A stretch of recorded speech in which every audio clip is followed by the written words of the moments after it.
This is Professor Saurabh Mehta from Vidyalankar Institute of Technology, Mumbai. I am presenting a LED on Flipped Classroom, a case study. Let's take a quick review. So far, all of you have learned about why we need Flipped Classroom, how it is different from traditional classroom. Then we have learned about what is Flipped Classroom, what are the objectives of Flipped Classroom. Then we have learned about how to make Flipped Classroom, what are the different tools available to make Flipped Classroom. So now we will discuss about when to use this Flipped Classroom with a case study. So far we have learned about Bloom's taxonomy. In given picture I have shown reverse Bloom taxonomy. As you can see, basic cognitive levels are done before the classroom, especially about remembering, understanding. The middle cognitive levels are achieved during the classroom, specifically applying, analyzing. After classroom activities, students may achieve higher cognitive levels like evaluating and creating. So the question is that when we have to use Flipped Classroom? Flipped Classroom is useful when we want to achieve applying, analyzing like cognitive levels, when we want to make students understand about critical concept, when we have a concrete structure activity with objectives so that students can perform few activities and learn the things by doing themselves. Let's pause our video for few seconds here and let's think and reflect about scenarios where we can use Flipped Classroom.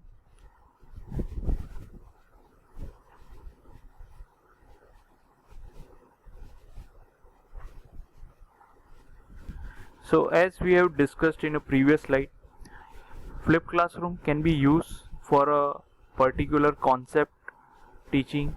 Just for example, we wanted to teach students some concept in programming, when we want to teach students something related to mathematical equation, numerical analysis. So for all these different kind of scenarios, using Flipped Classroom will be a boon to teachers. Now let's discuss when not to use Flipped Classroom.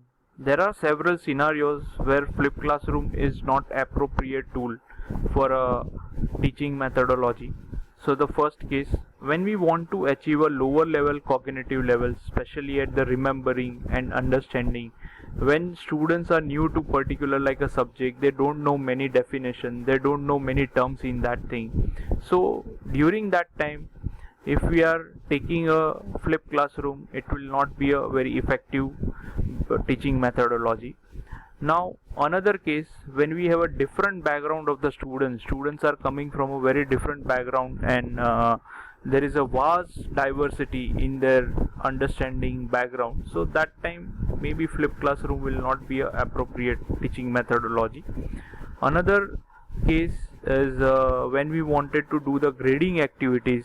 Flipped Classroom is very good when we want to teach or make student understand about certain concept, but it is a not good methodology for conducting any kind of like a grading activity.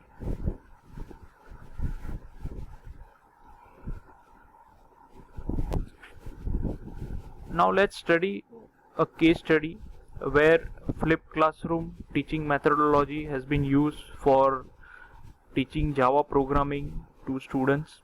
So in this particular class we have used two methods. Method 1 is using our traditional classroom method where chalk, blackboard and PPT presentation that we have used.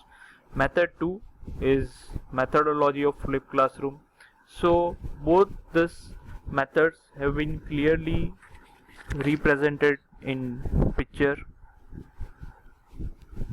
In method 2, small videos of some important concepts are given to students and ask them to write their program and submit their programs assignments via emails.